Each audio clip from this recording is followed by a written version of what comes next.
that again a little bit further? Well, if they want to hire a secretary, that's not an issue, but generally. Is she a paralegal or a secretary? A legal secretary and a legal assistant paralegal are supposed to be working under the supervision of a licensed attorney. Okay. So, I mean, that can be done. You could pay an outside counsel to supervise. But it does create some problems because the city doesn't need to get sued for somebody having the unauthorized practice of law. And you said the decision hasn't been made? No, we haven't. Okay. We're just trying to figure out, this is an unknown territory because we haven't been here in a long time.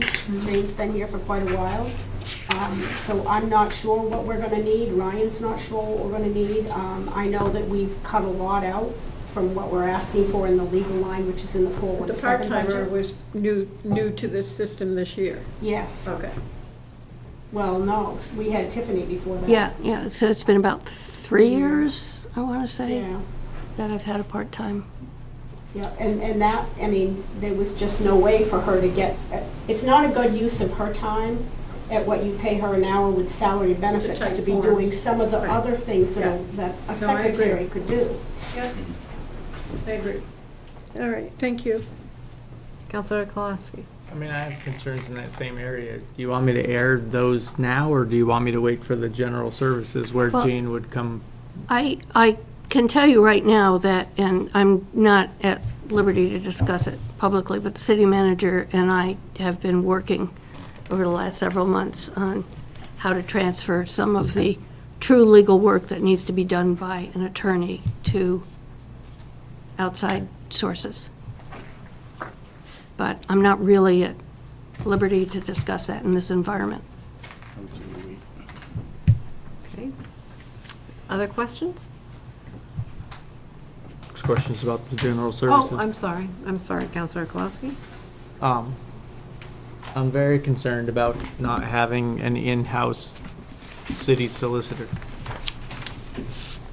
I am as well.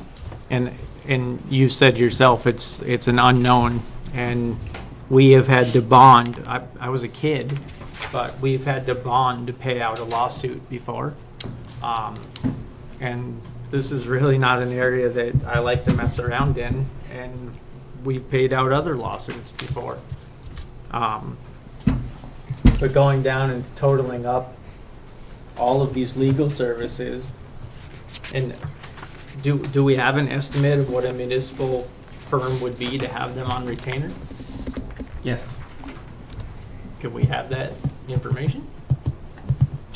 I think it's by the hour. Yeah, it's by the, we're setting a budget parameter that we're hoping not to exceed.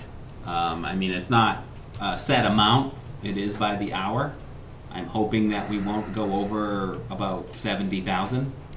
So there's 95,000 in all these little buckets. Right. So we're trying to keep the buckets so that we know where we're expending the more money. But, I can tell you from the flip side of this, Jane was a find. I mean, we searched long and hard to try to find somebody that would be an in-house attorney. You don't get them. I mean, they're making $200, $300, $400 an hour, some of them. They're not gonna come to work for you for $90,000 a year. Yeah, So, I think Jane, if you do the math, makes like $60 an hour. I mean, it's, Slightly for an less. attorney, that's unheard of. and even for city attorneys, because if you look at what they pay to Keene, I think they've got 2 municipal lawyers, and they pay them, what is it, double what? I mean, it's pretty. No, it's just going up, and I don't know the exact, it was 125, and I think it's Still going up. 125, I mean, you just don't, It's cheap. My basic view on this, and like I said, I appreciate all the work Jane has done. So that this is in no way has anything to do with Jane. But when I worked in a community of 50,000 people, we needed a full-time city solicitor and a full-time assistant city solicitor. When I worked in a town of 8,000 people, we had town counsel, which was just a law firm that services another 121 communities aside from servicing that community.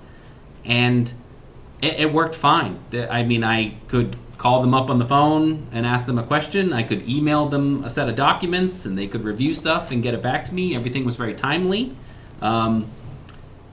Having a person on staff doesn't necessarily mean that you're going to forestall any and all litigation. There's always the potential that something bad happens. But I think as long as we can, the city's made a lot of improvements since those times that you're speaking of. I think as long as we continue to work smartly and not, create mistakes for ourselves, we have a chance to avoid litigation. But I mean, it's always going to be there as a risk. I've worked in small communities that things happened and litigation was created, and I've worked in larger communities that have gone years without any litigation. It's tough to predict. See, in years past, we had 2 law degrees, Jane's and Alex Scott's, that the city had in-house.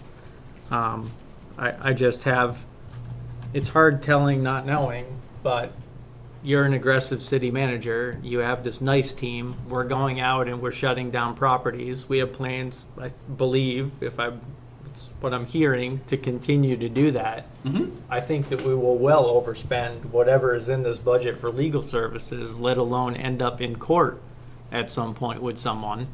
And we're talking about coming back to the table, I think, to revisit this.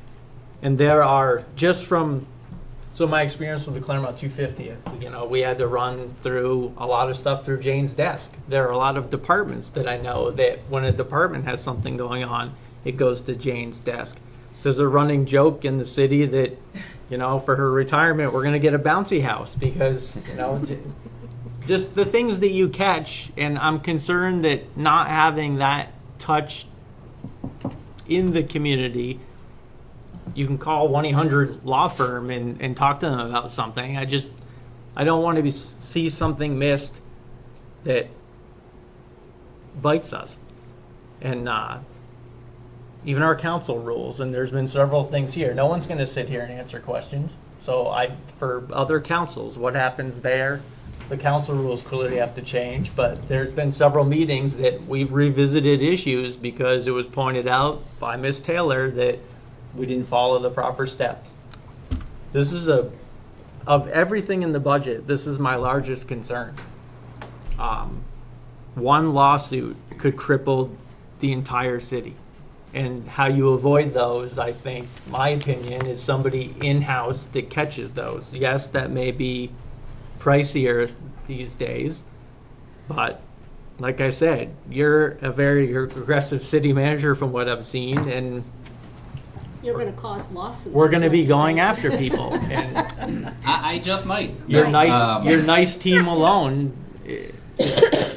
There's a difference, if I could just mention, between what I call the defensive lawsuit and the offensive lawsuit.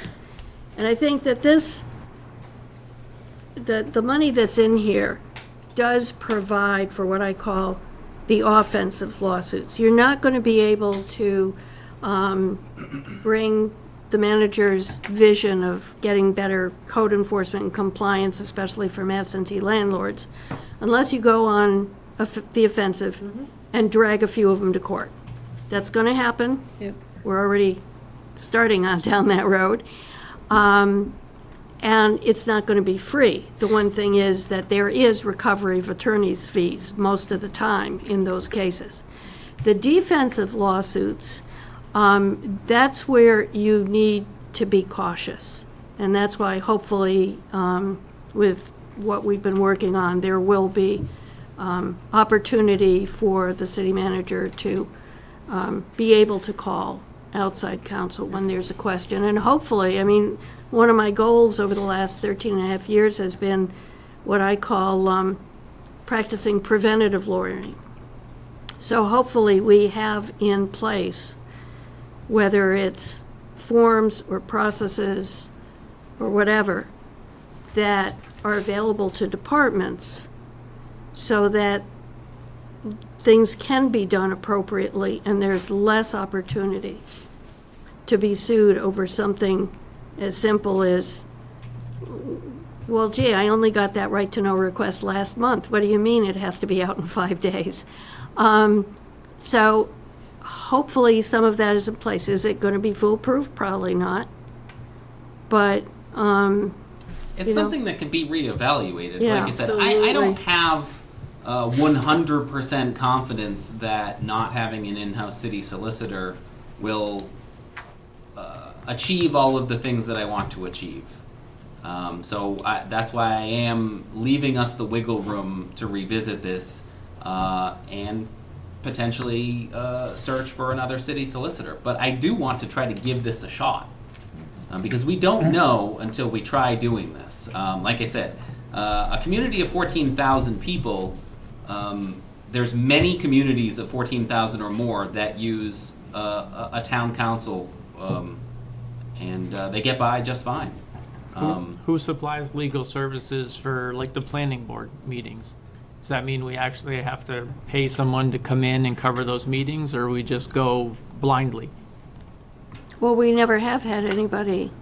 You've been attending planning board meetings and you have. Very Zoning- occasionally, zoning more than almost, Zoning. very occasionally, maybe Zoning. once So a year. zoning, what do we do Zoning, and the there? reason I started going to zoning board meetings, in all honesty, was because we had no planner, and we had no contract planner, and we had nobody to go to the zoning board meetings and see that they were gonna, because it's quasi-judicial, to make sure that they were gonna be following the legal rules that a zoning board has to follow. But you've been And then you guys got used to instrumental. it. Well, I guess But that's my. that's the only reason why I started going to those, because there wasn't a staff member who could go to them. But I think, in my opinion, it's kept the city's rear out of trouble, because I've watched those meetings as well as attended some, and the city planner will even turn to Jane to question something, or a question will be answered for the board. I think that's invaluable, and that will be lost. Well, not necessarily, because you can have, again, with outside counsel, if you have a big issue, not a run-of-the-mill, I want to build my garage within, 6 feet of the setback of the sideline.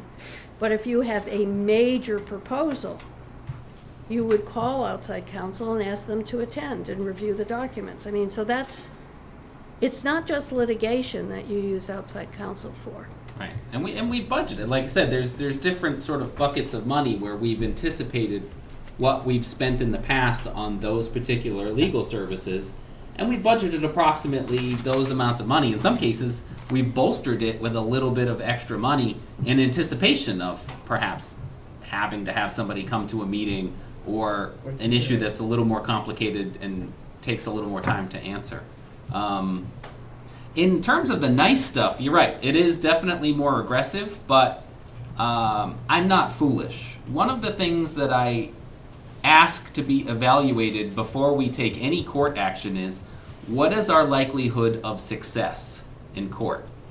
So I don't move forward with approving any court actions until I understand that we have a better than average chance or a near certainty of winning the case. If I really feel that we might not be successful in a case, I will pull that and not go forward with it. Not so much that I'm concerned about the legal costs, I'm concerned about the empowerment message it would send to that violator to win a case. I would rather we make sure that all of our I's are dotted and our T's are crossed, and we clearly have statements of fact level violations to bring against somebody that will be upheld in court. That's how we move forward. So Alan, Councilor Damon, when you were on the school board, the school budget's about twice as much as ours. They have special ed kids and a lot of needs like that. What does their legal budget typically run, and how do you do legal services there? I've been away from the school district now for too many years to give you a Just a roundabout. whatever. Forget special ed for a moment, but the legal budget for the city might be, or excuse me, for the school district might be 50, 60,000. But it could be very easily be overspent depending on the number of cases or whatever. Special ed is an animal all to itself. I hear Councilor Klosky, and certainly those are valid points. But I guess I'm in favor of, we've got a new city manager, he is very aggressive, that's fine. Got a new way of looking at things, that's fine, that's what we wanted. Let's give him a chance to put a new idea into place, work with Jane, come up with a plan. I mean, we haven't heard the plan yet as to how you're gonna do it. But on the other hand, I don't think we ought to be discouraging this early out of the chute. A new way of looking at things, a new way of trying things. The school does it perfectly fine with attorneys on a contracted basis. Yeah, I've said my piece. Okay. Assistant Mayor Bergeron? I'm not swayed either way at this point, but I'm gonna say, if you go back and do some deep research, any major lawsuit was handled by an outside lawyer anyway, even when we had a paid attorney in the city. Any major lawsuit was usually gone outside and hired somebody that's versed in that, whatever that lawsuit was. It's what caused us to get to that point that Right. they're talking about. Right. Yeah, that's what I'm saying. It's I the did win a big preventive. case against Comcast, however. Huh? I did win a big case against Comcast all by Well, I'm sure you myself. can. That's, Wheelabrator too. I have to share the same thing that Councilor Dearman said. We used to have outside lawyers. Did it always go right? Probably not. Did it go good sometimes? Yes. I'm not, but I'm not going to stand up here and let anybody try and scare somebody into doing something when it's not necessary. Well, I think you're also gonna be hard, if we advertise the position tomorrow, I think be it's gonna hard be to hard fill to it. fill Yeah. it, because that's what Yeah. I was saying. We went through, I don't know how many times trying to get somebody to come and fill it when we were looking for inside counsel. And that was 15 years ago. Yeah, because they could make so much more money on the outside.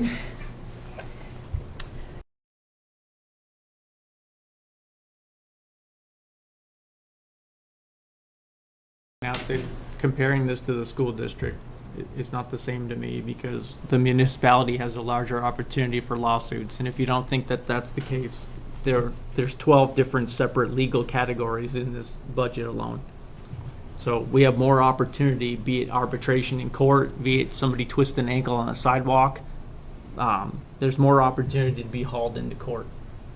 And it's the things that maybe I'm aware of that the rest of the council's not, but there are a lot of contracts, agreements, different things that come into City Hall, that go to Jane's desk, that departments wait for further action so they can be read, vetted,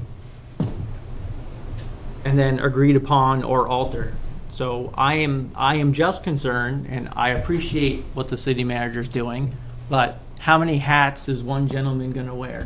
So far will be the voluntary librarian, and now will be I'm not the- wearing the legal hat, and we don't have a Holiday Inn Express I can stay at. I mean, we will have like Hotel. somebody to send these questions to. We have an outside firm that we're gonna be able to send these questions to. Because I can Google medical symptoms, but it doesn't make me a doctor. I just want to make sure that, I think you all fully understand what I'm saying. We've but- heard your concerns, Councilor Kolowski, so may I ask Mr. Bain? Is in to pay taxes and pay taxes and pay taxes, and then you're cutting services in the city. A minor thing like that just adds fuel to the fire. Okay.